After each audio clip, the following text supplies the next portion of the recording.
Good evening, everyone, and thank you so much for joining us tonight.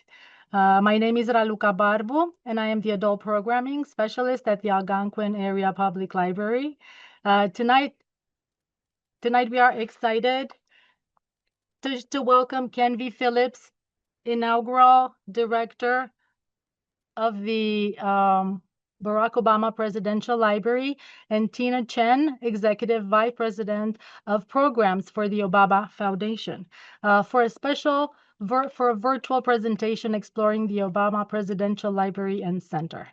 They will discuss the first digital presidential library and the Obama Presidential Center as a vibrant community hub, economic anchor, and the beacon of democracy. This program offers a unique opportunity to learn how presidential history is preserved, accessed, and shared, and how these records deepen our understanding of recent history and democratic values. We're excited to tell you that we are sharing this program alongside 40 neighboring libraries. I will now turn it over to Kenvi Phillips. Thank you so much, Kenvi, for being here tonight. Thank you for the invitation. I want to make sure you can hear me. Can I get a thumbs up, Tina? Can you hear me? Okay, great. Thank you. Technical difficulties have already started. I wanna thank the Algonquin Area Library and all of the neighboring libraries for inviting us and inviting you all to share with us as we talk a little bit about this new model, the Barack Obama Presidential Library and the Obama Presidential Center. I will focus on the library aspect, and our colleague Tina Tchen will talk more about the center in just a moment. I just wanted to also give a special thanks to some of the Obama Presidential Library staff that are in the audience, and then also just all of you. Thank you for coming out and for sharing in this evening's program. So without further ado, I'll get started discussing the Barack Obama Presidential Library. But before we talk too much about President Obama's library, I want to talk a little bit about presidential libraries generally. And here we have a image from the opening of the George W. Bush Library when President Obama was in office, and the other living presidents were able to attend that opening. And with that to say, there are 16 presidential libraries represented in the National Archives and Records Administration system, starting with President Hoover and going all the way down to President Biden. So there are staff working to preserve the records and make available those histories and those records from those different administrations throughout the National Archives and Records Administration. And there are presidential sites that are explore the history and the administrations of and lives of other presidents, including President Jefferson at Monticello, President Washington and Mount Vernon, and also President Lincoln in Springfield, Illinois. There are presidents that are explored all over the place, and those sites, those early presidents, those sites are not stewarded by the National Archives. So the presidential sites that are from Hoover to Biden are the ones where the official records of the administration are held by the government and held for you, the public, and we make those materials available for you to be seen. And what you can find in those records from all of those administrations are the official records, the emails, the letters, the memos, the schedules, the diaries, the legislation and the acts that are in that. So these official records, also the gifts. Every president has received gifts from the public, both the American public and internationally. So those materials and things that the president and first lady and first families receive as gifts due to them staying in office and while they're in office are held by the government, by the national records of the National Archives. And we hold those, and also we like to make those available to you as well for exploration, for exhibits, for loans, for display, as well as just for study, and to see just kind of some of the things that folks feel are appropriate to share and give to the president. And we'll talk a little bit about that in just a moment. In addition to the records and the gifts that are received while the presidents are in office, some administrations or some of our libraries hold materials from prior to the administration, and they hold records from post administration, as well as some of the materials of people adjacent to the president and the first family. So the first lady's records, maybe some of their cabinet members may have materials that are being held in those within those libraries as well. So you can get a full understanding of how the government was run under a particular administration. That being said, all of these up until President Obama, all of these libraries, the president, after he leaves office, would form a foundation. That foundation would work with the National Archives and Records Administration to find a site, build a site, and they build those sites under particular specs to make sure that the preservation of those materials are up to code or up to a federal regulation. And then they start out to figure out how we can make sure that we make these things available. There's usually a museum as well as a library with a reading room where you can go in and you can physically engage with all of the materials from the administration. Well, President Obama, this is our homepage, by the way. Our library is the first born digital site, Born Digital Administration. More than 95% of the records that were produced during the Obama administration, all 8 years, were born digitally. So there's lots of material that's already in electronic format, not to be confused by the vast quantity of that material. The 5% that is still textual, that's paper, that's physical things that say this is what happened, is over 25 million physical pages. So there's lots of material in this administration to explore. There's more than 30,000 artifacts. Again, we'll talk about that in just a moment.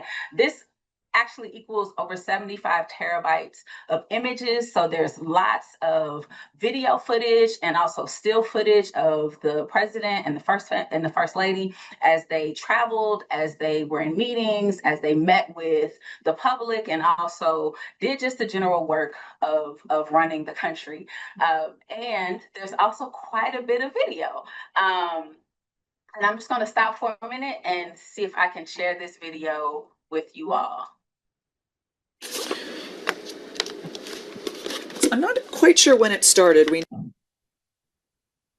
know that President Kennedy and President Johnson each used a number of pens when they signed bills, and the clerk believes that it started with either Truman or Roosevelt.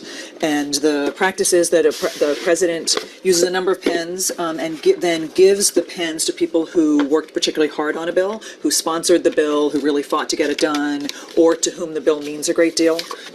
6, 7, 8, 9, 10, 11, 12, 13, 14, 15, 16, 17, 18, 19. No, there's one more. This is the most pens that we've ever used. It will be 20 pens today. He has gotten much better at this. He, in fact, jokes about this, actually, that he's, at the beginning, it does not come naturally to use a number of pens when you're signing your name, and so, but he has now gotten very much in the groove. I've got to go. Today will be interesting because this is almost twice as many as he's used before. And he signed off on 20, so I'll just pass it back upstairs that we want to be. All right, 2 more. 2 more pens. 22.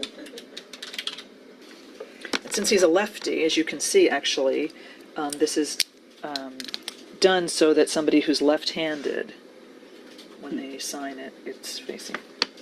Hey, do you know what the record is on number of pens used on a bill? We have 22 today. The president used 40 pens in 1997 to sign the Taxpayer Relief Act. Is that right, Tim? Okay.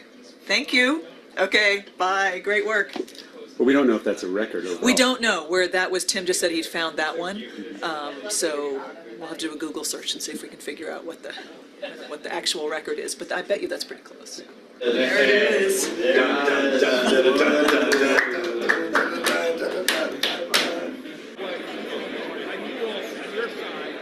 Today, after almost a century of trying, Today, after over a year of debate, today, after all the votes have been tallied, health insurance reform becomes law in the United States of America.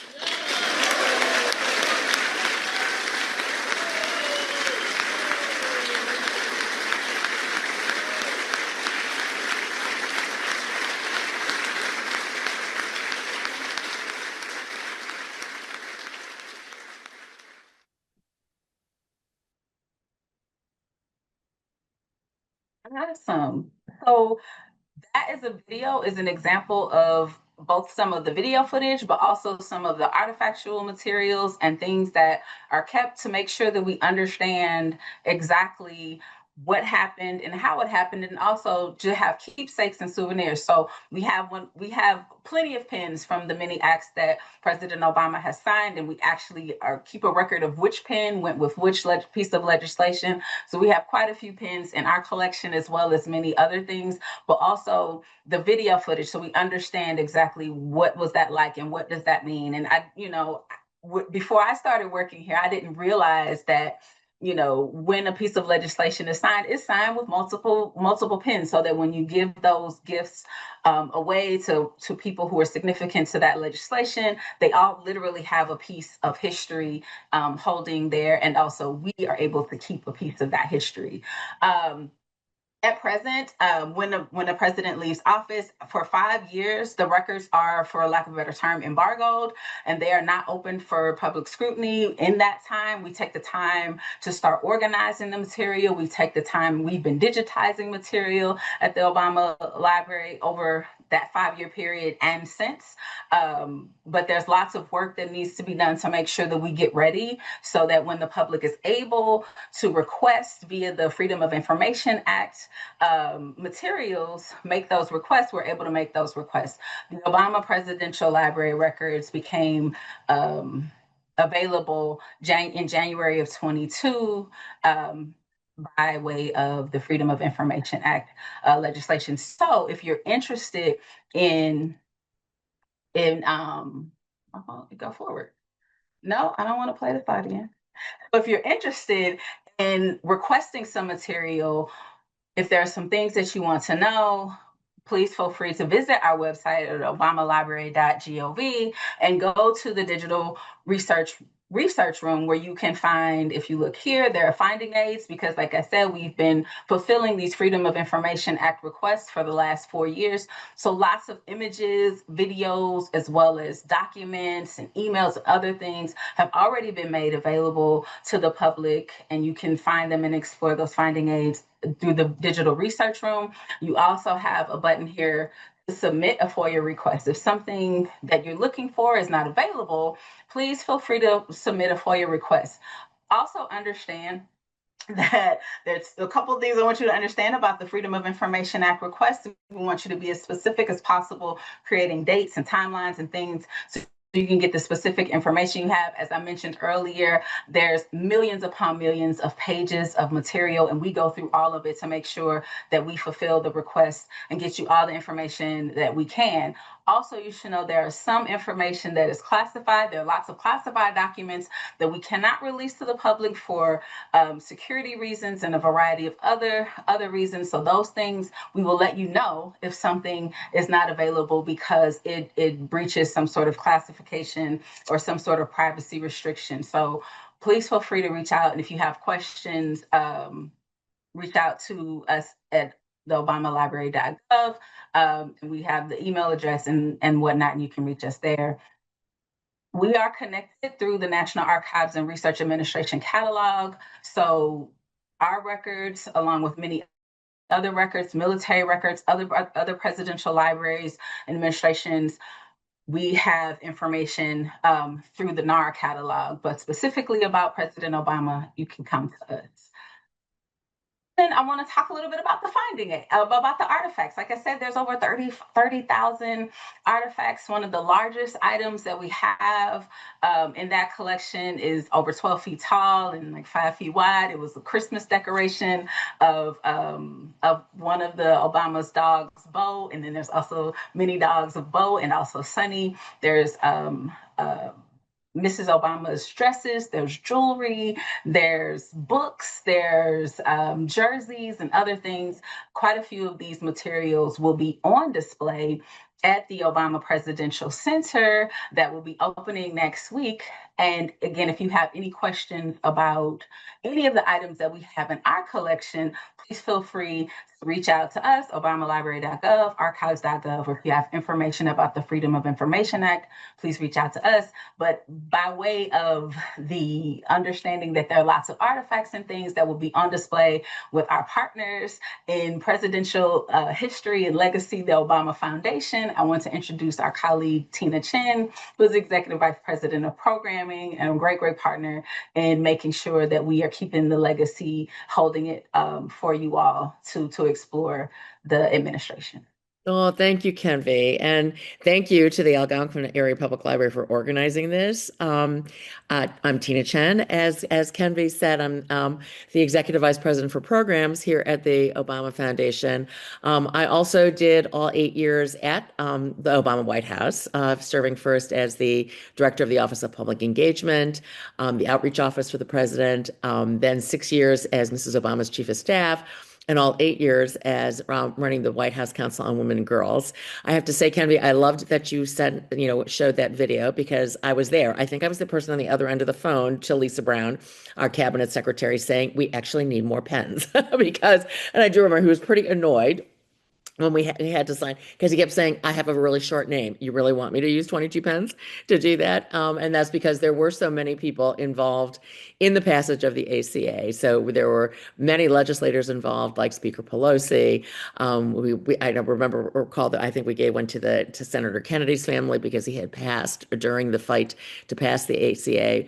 But lots of other folks who were involved, and including the young man you see next to him, who was a young man who his mother had died because she did not have health insurance during the course of the fight for that. And his grandmother brought him for the bill signing. And I recall he did not come in a suit and tie. My team in the public engagement team ran to Macy's, which is a couple of blocks from the White House, to buy him that lovely, outfit that he had on.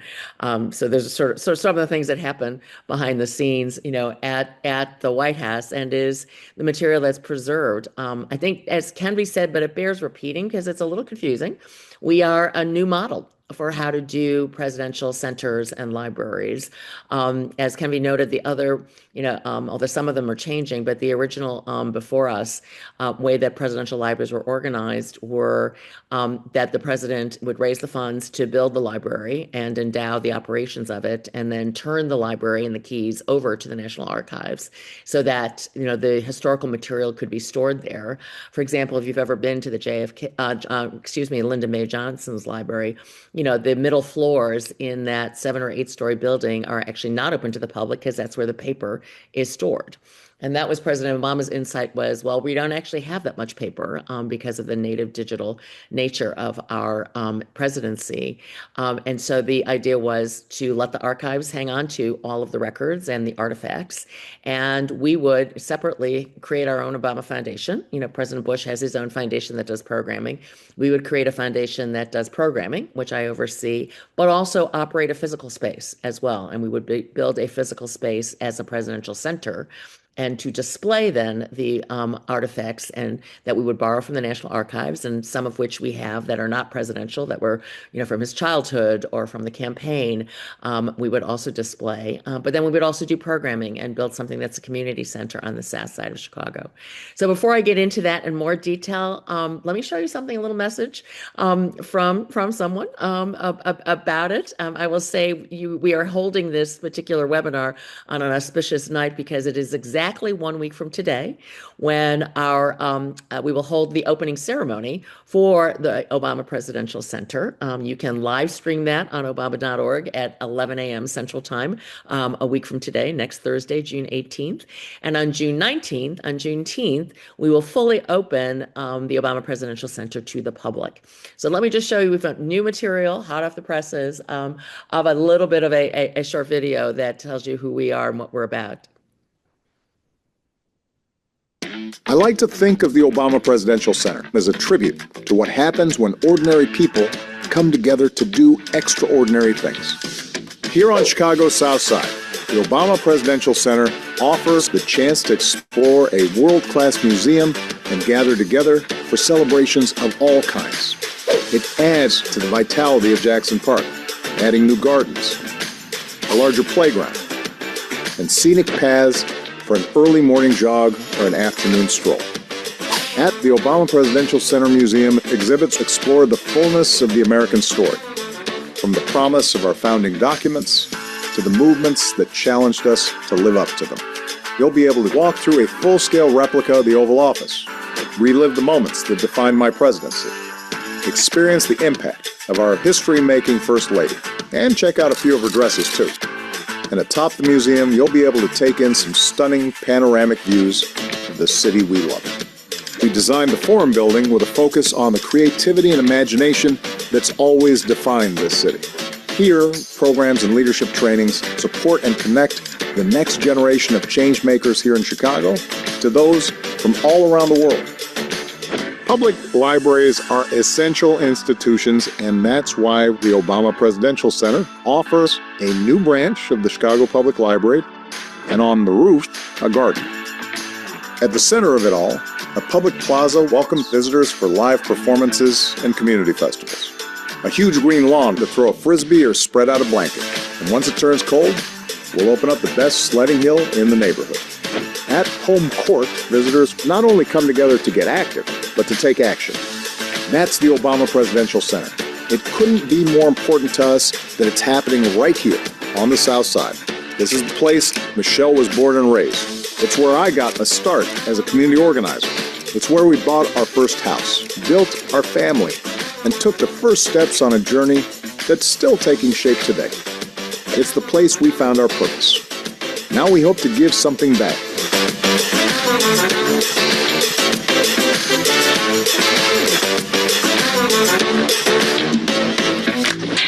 Hey, that was fantastic. That is, as I said, you're one of the few people who've gotten to see this so far. It is up on YouTube, but it's brand new. That really describes, the overall center. This is a great photo, actually, to leave up while I'm talking, Kenvi. So as the president said, the center, when we open next week, we are on 19 acres in the otherwise 500-acre Jackson Park on the south side of Chicago. We are a Chicago public park, so we're sitting on Chicago parkland. The only ticketed space in the whole 19 acres are the 4 floors of the museum, which occupy floors 2 through 5 of that tower, the tower at the center of the 19 acres. The other floors that we have, the opening floor on the first floor is open to the public. The ground floor, next to and it looks like there's walkways and gardens on the top of it. That is the roof of the Forum building that you saw the president mention in the film. The Forum building is a 2-story building. One story of it is below grade, another is right at grade, and it contains the auditorium that you saw some images of. There are 6 classrooms in there for programming. We have a fully kitted out media suite for students and to learn how to do podcasting or record music, or for actually famous artists to come and record something new. We have a full service restaurant, and we also have a cafe, our retail shop, and lots of opportunities for programming. The south end, which has a little boxes on the top of it, you can see sort of a garden looking piece. That's the roof of the Chicago branch of the Chicago Public Library. So we really wanted a public space and a library. That's the library part of our institution, as opposed to Kenvi's, is this newest branch of the Chicago Public Library that includes, among all the usual things that a Chicago Public Library has, a presidential reading room that has about 2,000 volumes that represent books either written by the President or Mrs. Obama, or ones that they selected that were influential to them or mean something to them. And that's a non-circulating portion of the library that is just meant to inspire people and allow people to explore that. We just opened actually a new case in there last week that includes several gifts that the president received, including, for example, the gift of a book that Pope Francis gave the president when he came to visit. Then we have the playground that you saw, 1.5-acre playground, the great lawn that you saw the president sort of touting that will be a sledding hill in the winter. And the far south building that looks like it has got solar panels on the top there is an NBA quality basketball court, because it is Barack Obama. So we've got a full-on basketball court, our athletic center, where we will do programming. It also has classrooms. It's also our largest gathering space for folks to come and gather, where we will hold, for example, our democracy forum for our programming. I would also be remiss, my revenue team would want me to say, we are also available for rentals. So we've already got, major events for other organizations that are happening on our campus, as folks, find it as a new gathering space for the public. We've already opened. We did a soft opening from May to June, where we welcomed about 30,000 visitors to come as we tested our systems before we fully open next week, and to see how many folks can come. For the ticketed spaces, we have tickets starting, our adult ticketing will start at $30 is the actual regular ticket price. Illinois residents get a break at $26 a day. There's also free Illinois resident days, 52 days a week. I think those are Tuesdays, which are actually sold out until November. Our other weekend tickets are sold out through, I believe, the end of August, but we still have weekday tickets available. And we will be issuing more tickets sort of on a rolling basis throughout every month, a new tranche of tickets will come out. We also will be offering some tours. So if you want to pay a little bit extra, there's a campus experience tour that you can reserve. And then we will also have free spotlight tours that will pop up across various parts of the campus at different times. In addition to all of this, and I'm going to speak about our programming in a moment, but I want to make sure I highlight one of the things that was very important to us when we were in the White House was the arts. We really see art as an essential part of democracy, and how we interpret it, how it inspires us. And the president and the first lady have all, former first lady Mrs. Obama were always, real patrons of the arts, and wanted to see its importance and wanted to bring public art again here to the south side of Chicago. So on our campus, you will find 30 original commissioned works of art spread throughout the campus. Of those, only 2 are behind the paywall. The rest of those works are in front of the paywall for people to enjoy in the public spaces.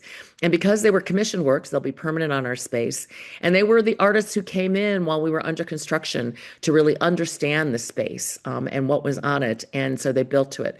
So when you come in, for example, to our Hope and Change lobby, which is a soaring 3-story structure that has a below ground level and that connects to a mezzanine level that connects to our first floor level, you will see a piece by Mark Bradford, the LA artist and collagist, who has a 3-story rendition and collage of the map of Chicago. You'll see a 2-story tall rendition by Nick Cave, Chicago artist Nick Cave, and Marie Watts, who's a Native American artist who collaborated for the first time on a 3-dimensional piece that stretches 2 stories. And you'll see on the flip side of the building, the part of the building you cannot see from this vantage point, the north side facade of our building has an 80-story tall, 80-foot rather, not 80 stories, 80-foot tall painted glass installation by Ethiopian American artist Julie Meritu that was inspired by photos from the president's speech and John Lewis's engagement at the time of the crossing of the Edmund Pettus Bridge anniversary.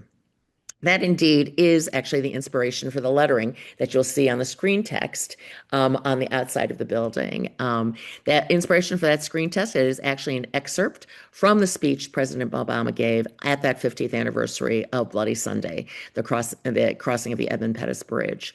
That was part of the Montgomery to Selma March during the Civil Rights Movement.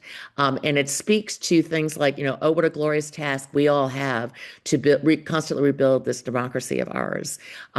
Because it's a call to action for that. It's not intended to be able to be fully read. It's an inspiration. You can read the full text on our website, obama.org. You can also read it in several places in the interior of the museum. And the other place you can see it, there was a bit of a flash during the video of our Sky Room, which is also a free space to the public on the 8th floor of the building, where you will be able to look out on the vistas of Chicago through the lettering, but stamped into the peak of the ceiling of of that soaring place is a hand-stamped art piece, again, installation by the artist Idris Khan, who does a lot of work. His work is based on words stamped into art pieces of art.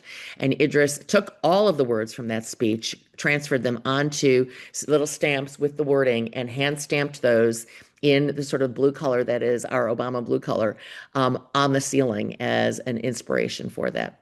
We will have a water-featured garden by Maya Lin. And on our plaza, which is called the John Lewis Plaza that you saw, we will have a soaring arch by the sculptor Martin Purrier, which is called Bending the Arc of the Universe, which you may recall, is part of that Martin Luther King passage that President Obama is so fond of quoting. The arc of the moral universe bends slowly, but it bends towards justice. And those, again, are all things that will be available and free for folks to enjoy. One of the ways we hope they will enjoy is another feature we will unveil next week.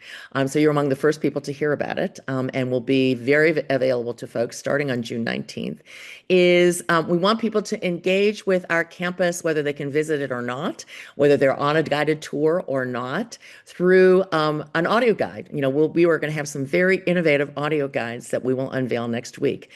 We got a collaboration together with Bloomberg Connects. Many of you who may be part of cultural institutions may already be familiar with Bloomberg Connects.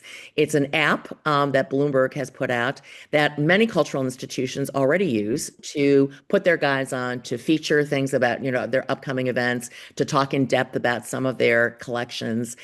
We partnered with Bloomberg to create special guides for different parts of our campus, including the art, including a family guide, including the interior of the museum, including some of our stories about the campus and our architecture. One of the things we had is we have some of the most famous voices in America, and you will hear a narration by that. President Obama and Tom Hanks introduce and do the narration for the interior of the museum. Mrs. Obama is the anchor for the arts audio guide, and then we have the artists themselves narrating and telling our listeners, about their various pieces of work. We've got a children's version of this using Cree Summer, who many folks may know as the librarian from Abbott Elementary, voicing over. She portrays the voices of Bo and Sunny.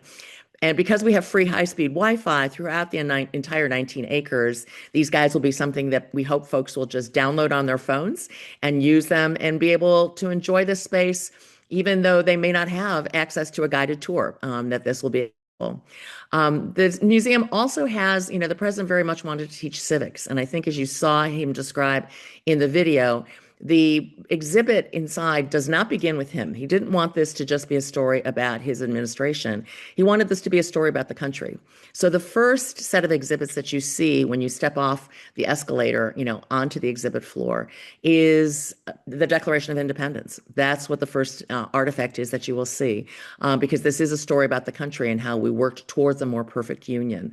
It then goes through the various movements and struggles that the country has had and our contradictions with Native Americans, the Civil War, the Civil Rights Movement. It then goes into a version, a story about the movements that led up to shaping the president's and Mrs. Obama's experiences. So the Chicano movement, the women's movement, the LGBTQ movement. And then you get to the story of the Obamas. But even as you go through the story of our administration, for example, the Affordable Care Act, or stories about protecting and defending the country. We really tell those stories not only through the people who were in the administration, but also through average Americans. We tell the story of people who struggled during the economic recovery and their inspiration for some of the policies that we worked on. We talk about the cancer survivor Natoma Canfield, who I often think of, who died during the struggle for the ACA, but really talked about what that meant, to have cancer and not have healthcare coverage. The Sandy Hook families. So because the message we want people to take home is really, democracy is only exists through the actions of individual citizens. And then we have special interactive exhibits spread throughout the 4 floors of the museum, where we want people to learn about other change makers and what they're doing. And for that, we draw inspiration from the programs that we've been running for the last decade at the Obama Foundation. We have global leadership training programs in the United States, in Africa, Africa, Asia Pacific, and Europe. We have opportunity programs for young men and boys of color through My Brother's Keeper. And Mrs. Obama's program, the Girls Opportunity Alliance, has been working to help support adolescent girls' education globally and right here in Chicago. And so we take change makers and average folks who are doing work and we tell their stories throughout the museum as well. Because we want our visitors to leave with that inspiration. That's what we want to take with them. I spoke to a young 7-year-old visitor during our soft opening who was doing a book report on her visit. And one of the questions she had to answer was, what is the message that you took away from your visit to the Obama Presidential Center? And the 7-year-old said to me, well, the lesson she learned was that Barack Obama wants us to participate, which was, okay, we got it. We did it. The 7-year-old got the message and the answer for what we will do. I hope that you will see when you come to visit or you learn more about us that we will be doing programming on our campus as well, not just our global programs. We will have speakers in the forum and musical performances.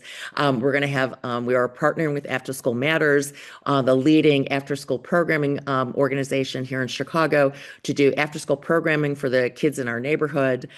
We're partnering with Urban Growers Collective, which does urban agriculture, to do programming for at the Fruit and Vegetable Garden to teach folks about gardening and about native plants. We've got a water walkway, so we've got a West Side organization called Peace Walkers 773 that will be hosting senior walking programs starting later on in the summer. And we'll be doing fun things like movies on the plaza and musical performances. Indeed, if you happen to be in Chicago next weekend, after we open on Juneteenth, Friday, Saturday, and Sunday will be an open public session where we hope people come onto the park, do bubble making, do we've got a plant bingo that we're going to have families do in the Fruit and Vegetable Garden. Do some sports activities with the various Chicago mascots from our different Chicago professional teams. And that's the kind of programming we want to showcase this weekend, but we will continue to do for the many, many years that we will be open after next week, when we are open 363 days a year. A lot of this information about how to get tickets, how to work with get engaged with us, what programming we will have, will all be available to you on obama.org. So I think Kenvi's got that teed up too. Our website, obama.org, is the website you can go to learn about what else may be going on. You can use it to buy tickets. You can use it for group sales. We will have self-guided field trip materials available for educators. We actually have a civics wing on the 3rd floor of the museum. The president very much wanted to have a portion of the museum that was just dedicated to teaching about civics. And we have built, curricula off that educators can download and use before they get to the museum and then during and after, their tour of the museum. And so, I think with that, I can stop and, we can probably answer, both Kenvi and I can answer questions. And that's our website. So please join us.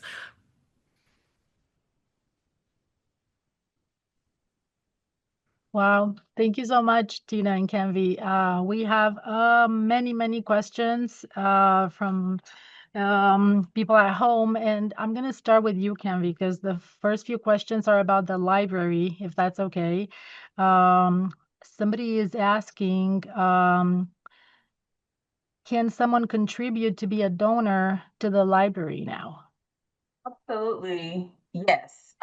You can, on our website, obamalibrary.gov, there is a space, you go to About Us, there's a space where you can donate. There's a button to donate to, specifically to the efforts of preserving the records of the Obama Library. I'm sure also the Obama Foundation has has an option to donate to the efforts that are happening on the South Side of Chicago. We work together a great deal on preserving the records and digitizing the records, and the Obama Foundation has been our primary funder for digitizing the records, along with, as you know, the government, as we are a government agency, part of a government agency, but we also rely on the contributions and efforts of you all. So if you are inclined to help support us in our efforts, we would love to have it. You can find that information on our website. And I would say, we also are, taking donations. The operations now for this 19-acre campus, it's quite large. Plus our programs, and we have founding membership program as well, and you can find that on our Obama.org website. Okay. Since 95% of the records are digitized, is there backup protection against them being erased? Yes, we are we're part of the National Archives and Records Administration. And so there is a full infrastructure to ensure that both the textual or physical materials that are held within the agency or within stewarded with NARA are protected and covered both from fire and other types of damage and theft and all of that, but also the digital records. We have servers, we have backups, we have hard drives, and there's lots of work to kind of transfer files to make sure that the format is in the most up-to-date format. As you know, as we're creating these different types of files, we don't use zip drives anymore. We don't use floppy disks anymore. That's a form of digital media. Also, even, like the JPEGs and those types of things, we make sure that we keep those things up to date. And we do have a full infrastructure and a full kind of support through our agency to make sure that we have as little loss or no loss, degradation or otherwise. And also we are keeping our IT security in terms of hacking and making sure that we keep those things safe in that way as well. Okay, I think there's a little confusion. People are asking if the library is at a different location than the center, because you were talking about the Chicago Public Library that has a branch at the center, but where is the Obama Library at? Yes, we are in a different location. Long story short, for a good deal of time, for almost 9 years, 9 years, we were in Hoffman Estates, the suburb of Chicago, where we did a great deal of digitizing material and organizing material. And just recently, in last fall, we trucked almost 20 truckloads of material, including the records and the artifacts, out to College Park, Maryland, where we have a major headquartered office site in College Park, Maryland. So there's Archives One, which is the central kind of archives building, which is in downtown DC, where we have offices and also have storage and materials held there. But there's also a great deal of material that is held in College Park, which is where we are located. But I will also say we still have a great deal of staff that are working remotely in the Chicago area and are working with those electronic materials to make sure that those FOIA requests are fulfilled, and also are looking forward to engaging with residents in the Chicago area and the suburbs to do community type in-person programming and hybrid programming, talking about archiving generally, about government records generally, and also very specifically about the Obama Presidential Library Administration records. So we are both, and then we also have staff here in College Park, Maryland, with DC, Washington, DC region, where we have staff that are doing a lot of the same. The digitizing continues here. So there's staff that are working to digitize material here, as well as there's staff that are working to engage and do in-person programming, as well as virtual programming from here. Like I'm in the DC area now, as well as in the Chicago area. Okay, thank you, Kenvi. And I guess all the following questions are going to be for you, Tina. Audrey says that her senior group plans on visiting the library, as well as they're big fans of President Obama. And she's asking, what do you recommend them see first when they get there? Like, what's the Well, place? there is certainly a lot to see. I will say, if you're coming with a group of seniors, one of the other things we spent a lot of time working on was accessibility. So I hope that you will find it both accessible to folks, who are, physically challenged, but also, we worked hard on our visual descriptions for those who are visually impaired, and equipment for for hearing impaired as well that we hope people will be able to use. The first thing to look at, I actually, someone asked me also what was my favorite space. I do think one of my favorite spaces is the public space. This is here, right here. You just saw it on it, just flashed on the screen was the Mark Bradford. When you come into, and you can do it in the public without a ticket, come into our first floor of the museum building, you will see this soaring artwork that is in there. This is this piece right here by Mark Bradford. That is the three-story piece I was referring to. That is a rendition of the map of Chicago, and it's intended to evoke the Great Migration. When you can see the train tracks, and that really extends from below ground level all the way up to our second story, and it's amazing. Opposite it, that you can't see on the other side, is a piece by a Chicago artist, Nick Cave, collaborating with Murray Watts on a textured 3D beaded and Jingle Bells piece. And it is not public yet. It only just got installed yesterday. We will unveil it next week. Will be the first portrait done together of the President and Mrs. Obama together. And that lobby now for me has just become an amazing, just soaring, inspirational place. I will tell you one special artifact that we just received and will only be there for 3 months is we just received last week the Lincoln Bible from the Library of Congress. And we are borrowing the Lincoln Bible, which President Lincoln used when he was inaugurated. And then President Obama used that Bible twice for both his inaugurations to be sworn in. And we actually now have that Bible. We will only have it for 3 months. It's right behind the case that holds the Declaration of Independence. So, that's a special thing that will be time limited to look at. Okay, we have some practical questions here about parking and public transportation. Yeah. No, I'm glad folks asked. So we have a parking garage. It's not quite open yet. It will be open on Juneteenth. About 420 spaces, I think, parking lot. There is paid parking, and I think it's $26, but I can't actually remember the specific price of parking. I will say the number 6 Jeffrey bus stops right in front, and the Chicago Transit Authority just added a brand new bus that will run an express. They will run an express bus from downtown called the number 10. The number 10 express bus is going to run down Michigan Avenue from downtown directly to the Museum of Science and Industry, which is just to our north, and will stop right in front of ours. The electric Metro train stop at 61st is just 2 blocks away.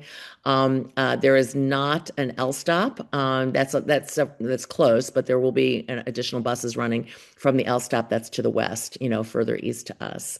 I'm especially excited about the number 10 bus. And I will say for the summer months this summer, Choose Chicago will be subsidizing the big bus, tour bus, to come free actually to the Obama Presidential Center as well. Okay, I think that covers it. Somebody is asking if they can access the grounds before the 19th. Maybe No, just yeah, the grounds, no. we had soft opening from May 4th until just this past Sunday. But we're closed right now, and I apologize. I saw a question in the chat about the streets right now surrounding the center, which are closed, and I apologize for that. They're closed because we are building out the security and the staging that we need to have the large, grand opening ceremony a week from today on June 18th. As soon as that is over, overnight from the 18th to the 19th, the security fencing will come down. I hope we'll be able to reopen the streets for the 19th, when things will sort of be a little more back to normal with public access. There will be no fencing surrounding the grounds when we are fully opened. You'll be able to walk right off the sidewalk and right into our plaza and our buildings. So unfortunately, that won't happen until June 19th. Okay. Is President Obama's birth certificate on site? No, his birth certificate itself is not, but you can see artifacts from his childhood in Hawaii.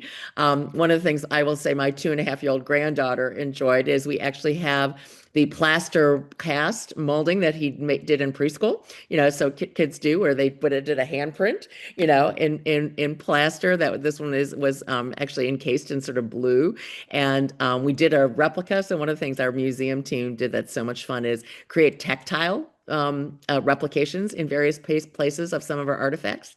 So we have a tactile replica of that handprint, which I will confess my 2.5-year-old granddaughter loved putting her hand inside of young Barry Obama's hand.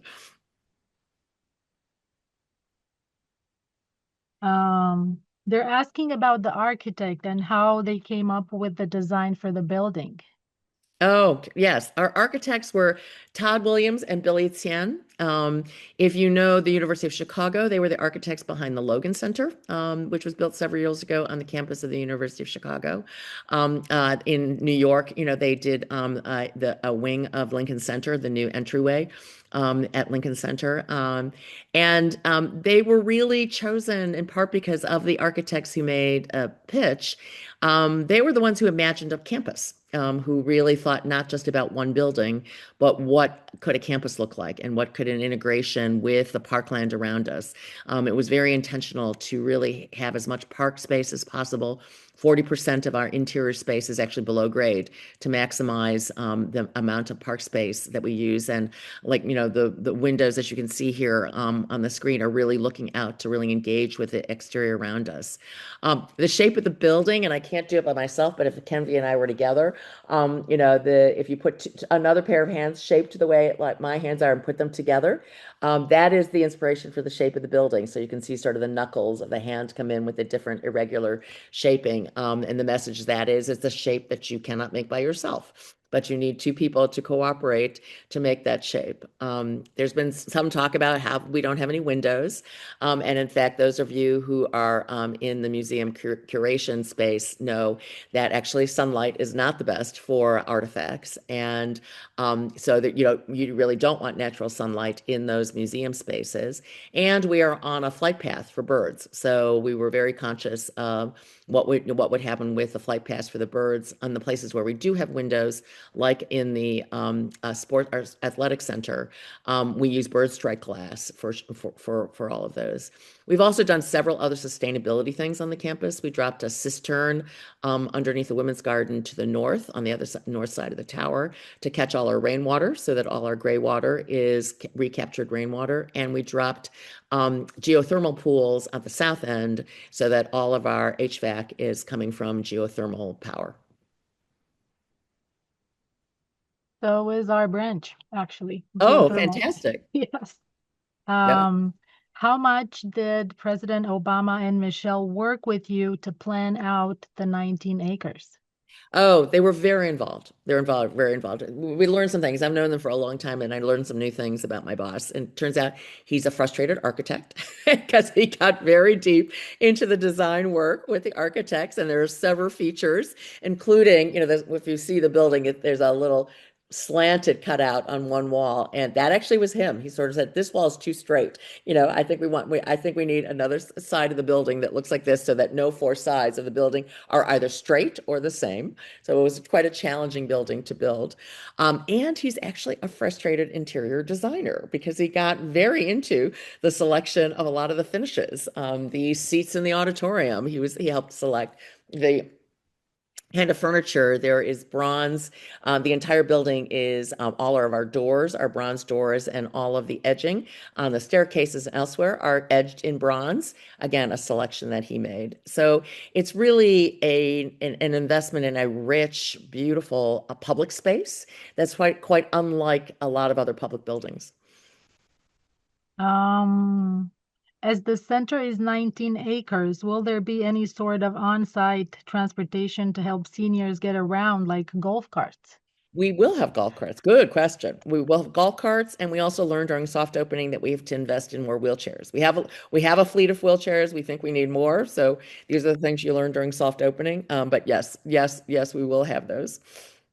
Will the entire Obama family and some former presidents attend the grand opening?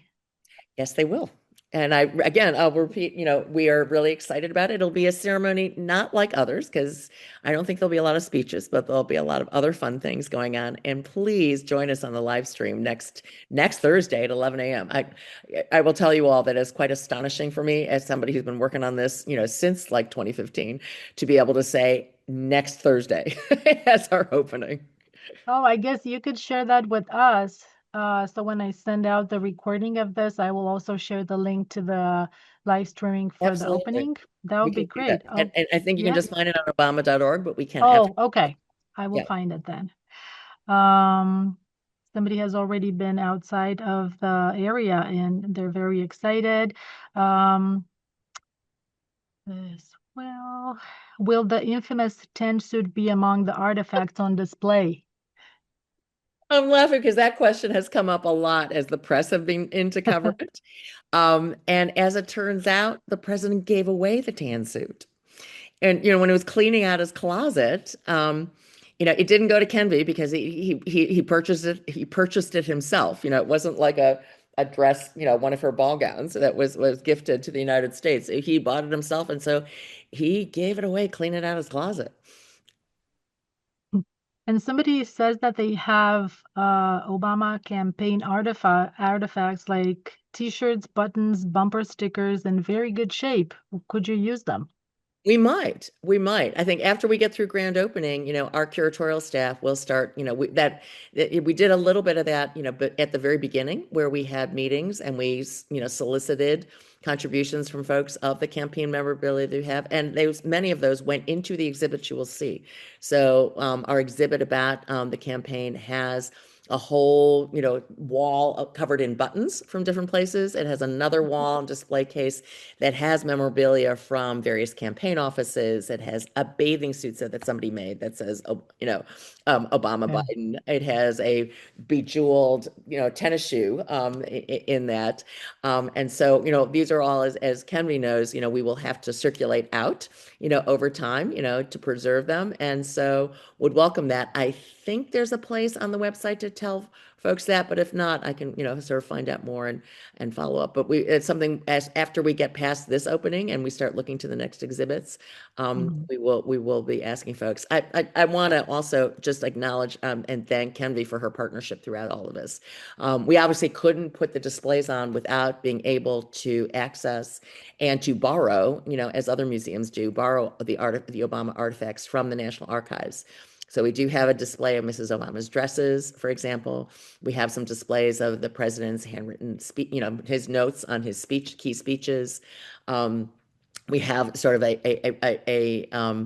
think one of the signature pages on the Affordable Care Act, and those really came about because of the partnership we have in the National Archives, who've worked with us, on helping to curate those, have been, worked with us every step as they've been installed, so that we make sure that we're preserving them carefully, and we will continue that partnership as we circulate out the dresses for a new round and other artifacts as the years go by. And I'd say So, can I add really quickly, it has been an absolute honor to be able to partner and to be able to make sure that these artifacts and items see the light of day and also people get to engage with them. But I wanted to also say, both for the Obama Foundation as well as for the Obama Library with the government, is that we both take donations of various types, but I would urge you to reach out to one or both of the organizations to make sure that the materials that you are interested in donating are going to somewhere where they can be utilized. There are lots of buttons and there's lots of campaign materials, and it may be that either the foundation or that we have several of them already, and in that instance we wouldn't want 7 or 8 of the same thing. So we want to make sure that you don't just send things to the foundation or to the library, but to make sure that you reach out to the curatorial staff on either ends. yeah. There was another question for you, Kenvi. Will the digitized documents be accessible from the center as well? We're building our relationship with the foundation, and as we've said several times, this is a new thing that we're doing, and we're working on different ways to make sure that we get maximum access to the public with these records. And so right now, you can access the records that are available right where you are, on your phone, on your tablet, on your computer, through our website. And we are working on ways to make it more interactive and more engaging, and also working on ways with the foundation to make sure that we can answer questions in real time and make sure that we're engaged. So we also have Ask an Archivist programming, virtual programming, and you can email us through NARA. So we'll see. We'll see. We're working on trying to figure out how we make things work. But right now, you can access the materials right where you are. From anywhere, yes. Yeah. Okay, regarding youth programs, will there be online classes available? My family would love to participate, but we live very far away. Well, in the future, sort of one of our ambitions, obviously, the president very much wants a lot of the material that's in the museum available online for that very reason, so that the reach can be beyond just folks that can physically get themselves to Chicago. I will say that the audio guides on the Bloomberg Connects, that goes live, the app, I could sit here right now and access the material from the New York Metropolitan Museum. So our audio guides will be available, on Bloomberg Connects virtually. And over time, we will be putting more and more content available, we'll have both content that's generally available. We're going to be doing some exclusive content for folks who are members. And we'll continue sort of through the programming that we're putting together, be able to stream, much of our material, we hope. Okay, somebody's asking, how will the revenue that the center generates be used? It'll be used to keep the center going. So with 19 acres and, 400 employees, we do not take any government money. So other than sitting on Chicago Park District land, there is no other government funding that goes into funding the operations of the Obama Foundation.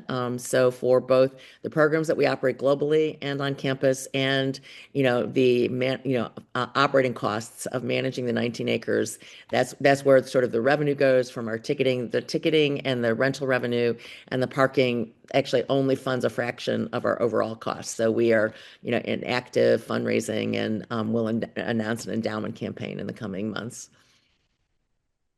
What is the website for the foundation? Somebody's asking. Obama.org. So That's it. Obama.org, please join us there. Easy. Yes. Will there be his first BlackBerry? I think so. We have a BlackBerry, right, Kenvi? I think we borrowed that.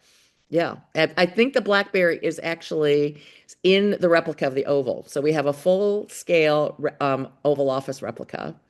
And inside, if you pull open the desk drawer, when you come to visit us, and we allow anybody to come in and take a photo sitting behind the Resolute desk, you can open the desk drawer, and encased in the desk drawer, you will see a replica of the letter that President Bush left for President Obama, on Inauguration Day, January 2009, and a BlackBerry. So.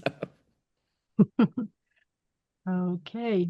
Do you have any more time? We've taken a lot of your time. There are still dozens of questions. A couple more questions. So are both the foundation and the center 501c3 organizations? Yes, for us, the Obama Foundation, the center is just a part of the foundation. So we have one 501c3 organization, which is the Obama Foundation. Okay, now we have a lot of questions about the pens. For those that were gifted a pen at the signing, were they also presented the pen case? Yes, because I actually have a couple of those. So yes, Yeah. I have the pen from the signing of the executive order creating the Council of Women and Girls, which is something I put together. And do they have any special inscriptions on them? It's his signature. So his signature is on the pens, and his signature and the presidential seal are on the case. Okay, somebody is asking about security. How is security? So we have a very robust security team. We are very fortunate that our head of security is the former first deputy of the Chicago Police Department, and is the guy who put together all the security for the NATO summit when it was held, when we were in the presidency. So Bill Bradley is well versed in the security needs, and we have a great relationship with the Chicago Police Department. Our head of operations, the head of the OPC, is the former chief operating officer for the city of Chicago.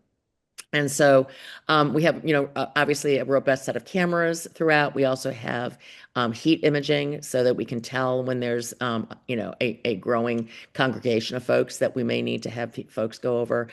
I will say one of the things we got out of soft opening, the overwhelming comment was about our staff. We've actually hired all of our public facing staff. So whether it's our custodial staff or our wayfinding staff, security staff, for the hours in which we are open and engaging with the public, we have directly hired that staff. We will use contracted staff in the off hours because we wanted to make sure we trained our staff for those who would interact with the public to be folks who would engage the public positively and be representatives of the Obamas and the foundation with the values that we hold. And I'm really delighted to hear that, these are our newest staff. They were all just hired in April. We got just great reviews from them during soft opening. They are an incredibly enthusiastic and welcoming group. So including our security staff who are well trained in de-escalation and other ways to do security safely. Well, that is good to hear. Somebody is asking about whether they need tickets to visit the center if they're just taking if they're not taking a tour, but just visit the first floor and the grounds. Absolutely, you do not need a ticket. You can come, you can go to the public library, you can go to the playground, you can experience the water walkway, take a picnic on the Great Lawn. We've got picnic tables and grills, we've got those too. Take a stroll through the fruit and vegetable garden. Absolutely. The only time you need a ticket is to go into the 4 floors of the museum itself. Okay. And how would organizations learn more about programming and potential partnership opportunities? Oh, I love that question because I oversee all of the programs. So we would love to get input from folks. So on our website, again, that's really the place where you can find anything. We actually have a page called Ways to Engage. Where we actually invite folks to fill out a form, if you've got a program, if you've got a talent, if there's something else that you would like, to partner on or suggest, please go to the website, obama.org. You can find the Ways to Engage page, fill out your information. And my team, we are, regularly going through that as we start to plan out, the rest of our programming for this year and into the next year. Looking for partners and ideas is something we're really open. We know we are fortunate to be in Chicago, where there is just a wealth of organizations and cultural institutions and educational institutions that have explored a lot of the issues that we care about and are already touching a lot of the citizens that we want to reach with existing programming. And we want to actually partner with those. We don't want to reinvent, any really good working wheels that are out there. Yeah. And I'll just do one last question because there are dozens left. We're not going to be able to cover all of them. Most of them can be answered if they just do a real research on the website. One last question is the Juneteenth live stream, will it be available at a later date or Yes. not? Will it be recorded just like this one? It will be. And to be clear, the live stream is on June 18th. So 18th, I meant, yes. So the ceremony is June 18th, a week from today at 11 a.m. Chicago time. And then we will have it, available for later viewing. And June 19th, on Juneteenth, is when we are fully open and publicly open, and you don't need a ticket to come. Yes. And can the top floor be visited? Yes. So the top floor can be visited without a ticket. We're going to set up some timed ways of getting up there. So because we've learned our elevators can get a little busy. So we may institute a registration for a time ticket to be able to go to the 8th floor. But the 8th floor can be seen either as part of your ticketed experience or as a member of the public that has not bought a ticket to come up to the 8th floor. Well, this is exciting. For sure, we're going to pack probably 2 buses and visit you in October. So, and a lot of other people, a lot of mentioning of, yes, we will be there. Well, I just want to thank you so much for taking the time today, Kenvi and Tina. I know you're super busy with the grand opening, but thank you for stopping by and sharing all of this with us. Thank you so, so much. Thank you for also, thank you. Yeah. Thank you. A huge thank you for all our viewers today who were, I don't know, 1,500 people. Without your support, none of this would be possible. Thank you for choosing to spend time with us. And please go and visit the Obama Presidential Library and Center. And see you soon for more library programming.